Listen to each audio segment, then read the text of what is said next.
senior year, how much it costs, and other little factors, you may go, yeah, that was my first choice, but now it's this one. I'm sure your student would not be the first teenager to change their mind in any given period of time, right? There's no substitute for a visit. We got actually one of our clients, the daughter's going to Notre Dame, and the first time she visited the campus was about 3 weeks ago. Freshman orientation. That's not a good way to make a decision. You want to make sure you visit the schools you're serious about. You should visit twice, because the first time you go on campus, you're going to have this deer in the headlights look. The second time you go, I didn't notice that before, either to the positive or the negative. You should go 2 visits, and ensure the college will want your student before you apply. That is crucial. All right, applications are in. Now comes the, how am I supposed to pay for this? Let's talk about that. 2 big choices. One is your money.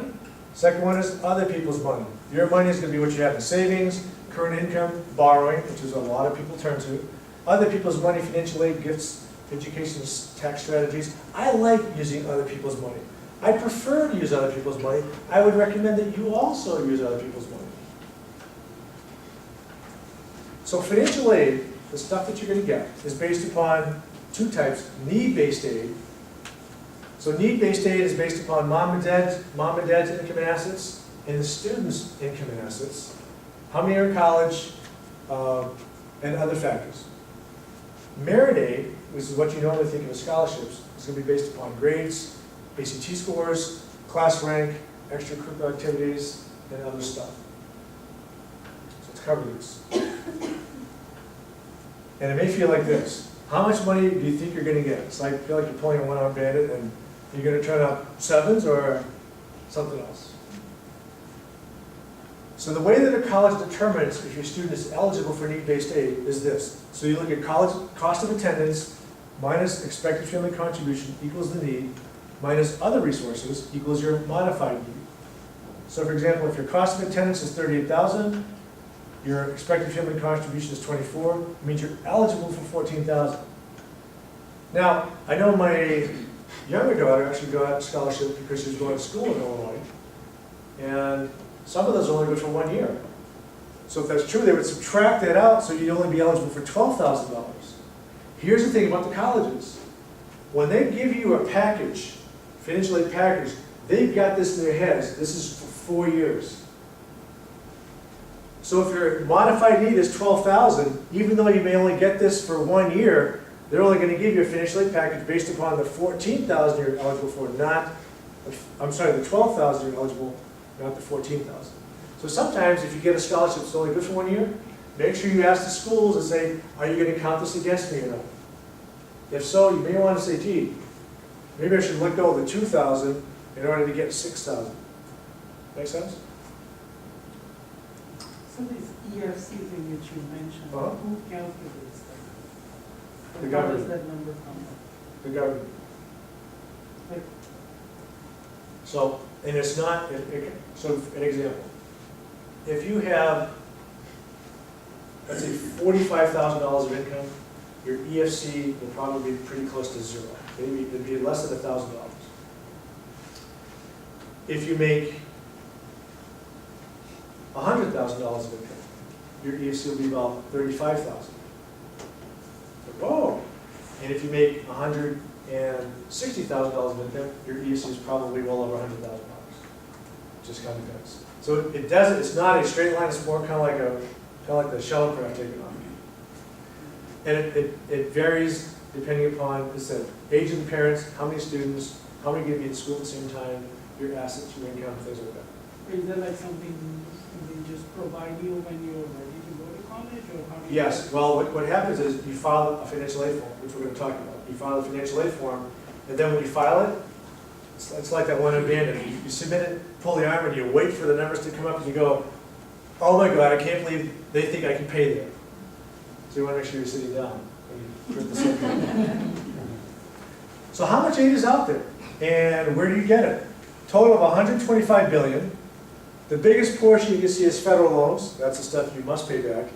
But this is the side I like better. Tax credits, state grants, but especially institutional grants. This is the stuff that colleges will give your student every year. But you don't have to pay back, and also you have some from private and employer grants. The Pell Grants that are 3%, a couple years back when Obama said, we're going to increase the amount of Pell Grants available to our students. Well, unless you make it less than $40,000 a year, you're not going to be eligible for this. So don't hold your breath. So the institutional grants basically discounting the tuition? Very good, yes. Discount, just like, this is like buying a house, buying a car, there's no reason to pay full sticker unless you like paying full sticker. How and when to apply for aid?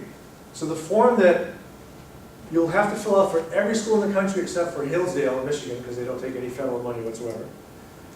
You're going to fill that out January 1st of your child's senior year.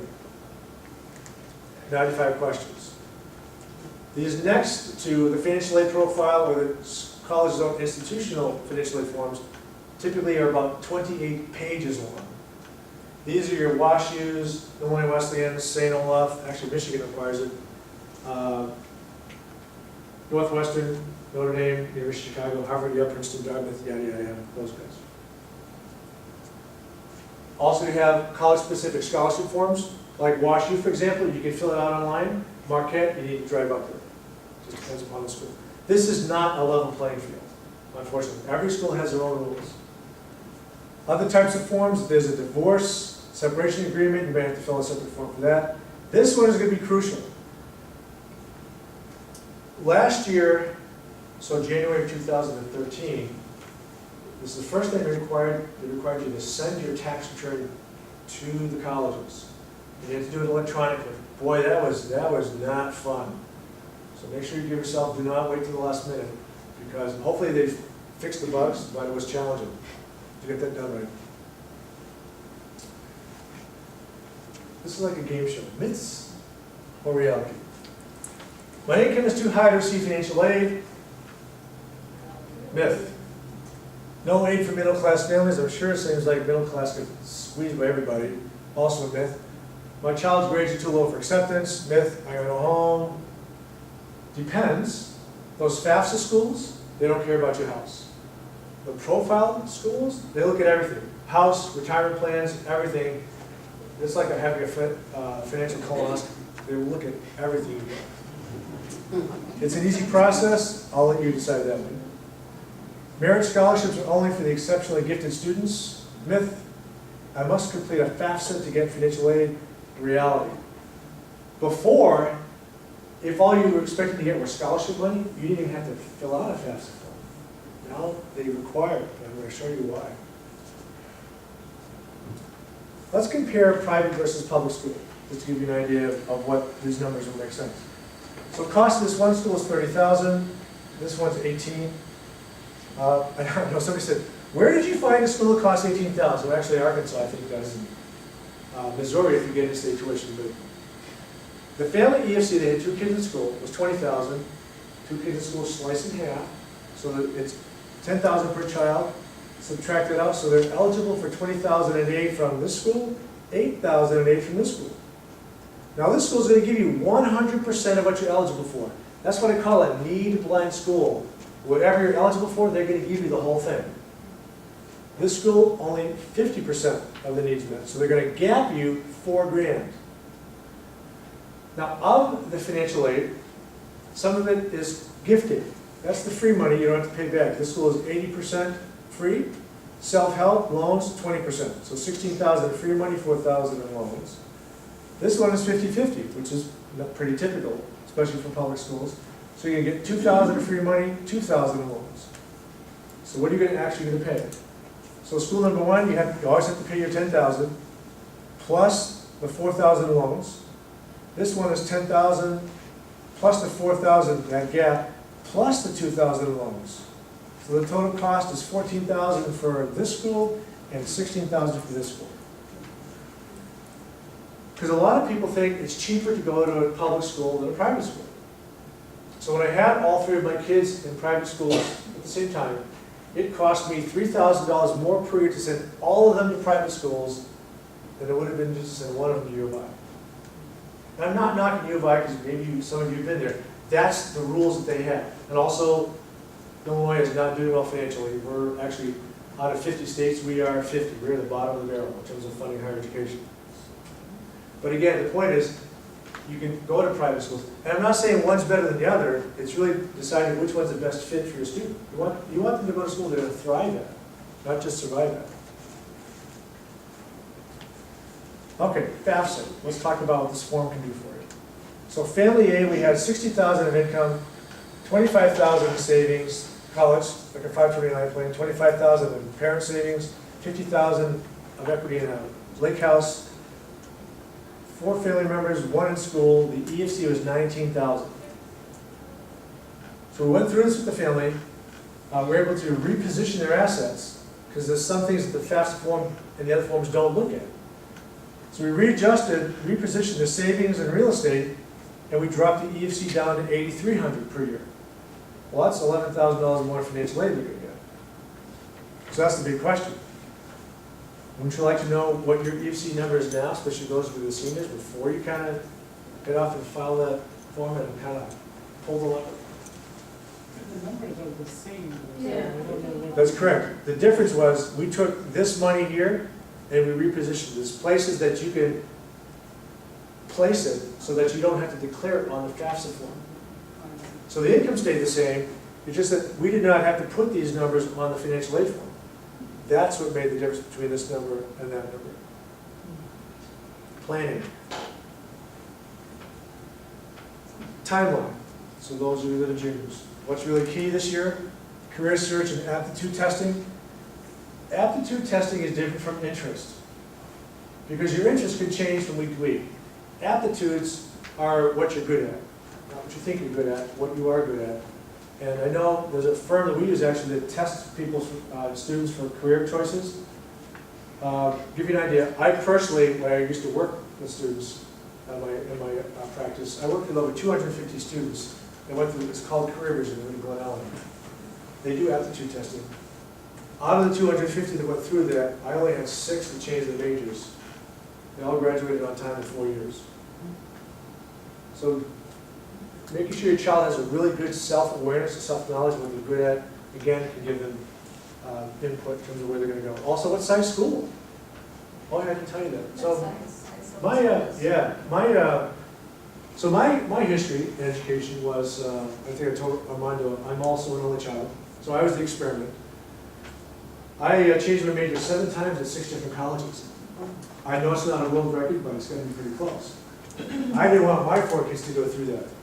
So actually, matter of fact, when I was a guidance counselor, before I got into this field, I went through Career Vision, because I wasn't enjoying it, didn't know why, and I said, help me figure this out. And they're the ones that steered me into this field. So I've been doubly blessed. I've had the same wife, same job for 28 years. They didn't help me find my wife. I'm sorry, what is Career Vision? Career Vision, it's a nonprofit organization in Glen Ellen. Careervision.org, I believe, is their website. I love what they do. Matter of fact, my 4 kids is kind of like, if you want money from Mom and I, Career Vision is not an option. That's what helped Stephanie find ocean engineering, Shireen find marketing, my other daughter, Michael went into civil and environmental engineering. And actually, Christopher started mechanical engineering, but switched to the military. But military was like number 2 on his list when he went through Career Vision. So it's really, he loves it. He loves the lifestyle. I don't know how he's going to love the next 20 days, living in basically living in a poncho in the middle of the woods somewhere. We'll see.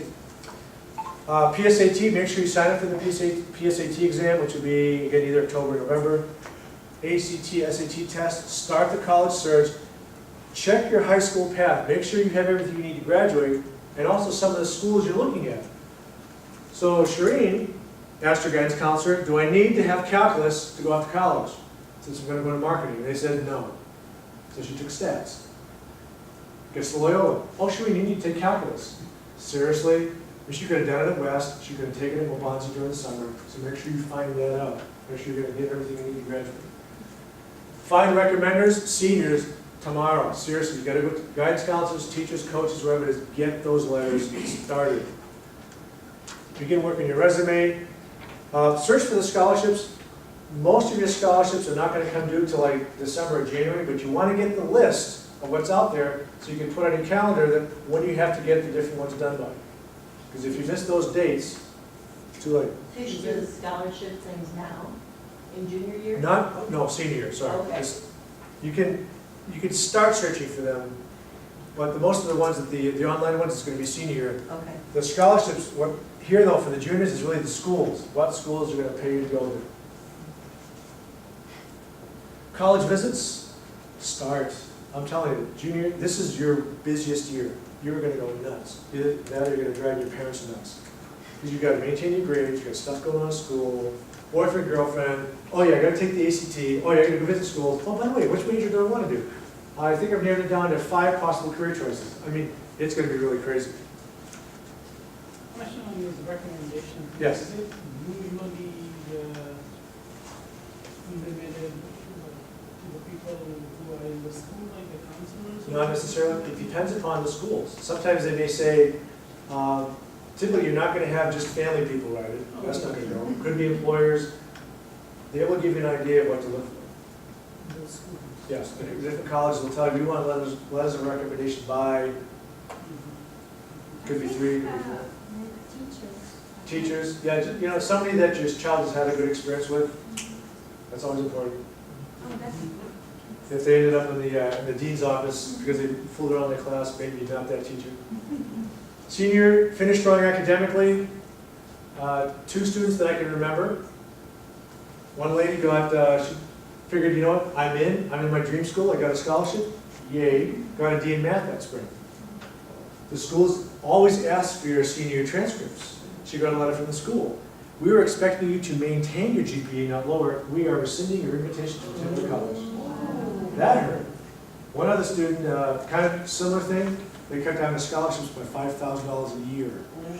So do not let your students around senior year. Take the ACT or SAT again, up until December, unless if you're looking at like early decision school. WashU, for example, early decision is November 15th. Anything after that date does not count. But typically, most schools, you've got until December. Refine your college search, narrow it down to 6 to 10. More visits. The only thing I need to change in this, I know I've got September, that should be September up until November, not through November. Applications should be done really by October 1st, but if I tell a student October 1st, they'll really get it done by Halloween. You wait till Thanksgiving, it will be a big turkey year, so do not wait that long. November could be the financial profile form, depending upon the schools. December, your institutional forms. January 1st, FAFSA. So have fun New Year's Eve, New Year's Day. You want to start it, you want to get it done. Yeah. Now, the big thing is, you may say, oh, I'm not going to get my taxes done by then. Don't worry about it. Just get it in. As the British say, get it in the queue. You're going to have to verify it later anyway. So just get it done early. Don't they use a PIN number now? Yes, 2 PIN numbers. One for the parent, one for the student. Do not lose those. Right, for, middle feet on it. And make sure you write down what name. Like, did you use the whole middle name, the middle initial, no middle initial? You forget that, and all of a sudden you go, I can't get back in, and I don't know why. Housing applications. 2009 was the largest graduating class of high school students in U.S. history.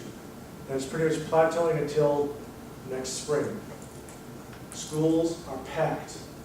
So if you don't get your housing applications in early, your student will be living in a closet with 3 other students. March or April is when you're going to get your award letters. Now you may get scholarship letters earlier than that, but the financial award letters, which is the final cost of attendance, and your bottom line, you're going to get those March or April. And then, acceptance response, they're going to want to know by May 1st. So the key thing, especially once you've applied to these schools, or preferably before you apply to the schools, is to figure out, can you afford to go to the school? How are you going to pay for it if you're going to afford to go to the school? Without, who had the little, yeah, without, what's your, Melissa. Melissa, yeah, Melissa is the medical experiment. Important drivers to consider in the future of your child's higher education. What's the school university's mission? are they there for research, which may be important, but if they're there for research, then it could be your child may be taking classes from a grad assistant or a TA for the first couple of years, versus some of the small schools are there to teach your child. Professors are more like mentors to them. Ranking situation. Rankings involve statistics. So my favorite expression with regard to statistics comes from Mark Twain. There are lies, there are damn lies, and then there are statistics. People just, when the U.S. News and World Report rankings come out for colleges, it's like that thing just gets swept off the shelf. Read those with a big grain of salt, because the reason why those schools get in there, A, understand it's all self-reported data. U.S. News does not send a reporter to 3,000 schools all around the country. Second things, the schools have to write a really, really big check in order to get in there. About 4 years ago, there was a big uproar from some of the smaller schools that said, you know what, we're done. We're not part of this anymore. We're rebelling. We're not involved with this ranking stuff anymore. So be careful when you look at rankings. Competition for students. So someplace like, thinking Texas, U of I, you have way more students that are applying than are going to let in. They don't have to give you a discount. Look for places, again, we have that yield gap. Need for net tuition revenue. Again, I'm looking at, remember University of Vermont started this, U of I. If you're from another country, you're going to pay U of I this year, I think it's like $52,000. In-state is $33,000. Out of state's about 40-something. So, matter of fact, if you go to U of I's campus, you're going to find a lot of foreign students. Well, why not? Because they get to charge them a whole lot more. This is a business decision. Improving student persistence and graduation rates. If you have a graduation rate where the majority are only graduating in 6 years, I'd be concerned. If only half the freshman students are going back sophomore year, I'd be concerned. The kids are voting with their feet, so what's going on there?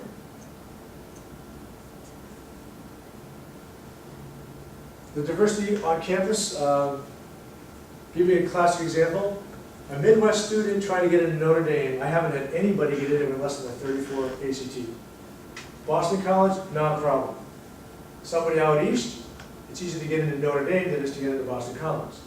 So sometimes geographically can be key. But also be careful. I know one of our families that are from Louisiana, their daughter's going to, I cannot remember the name of the school.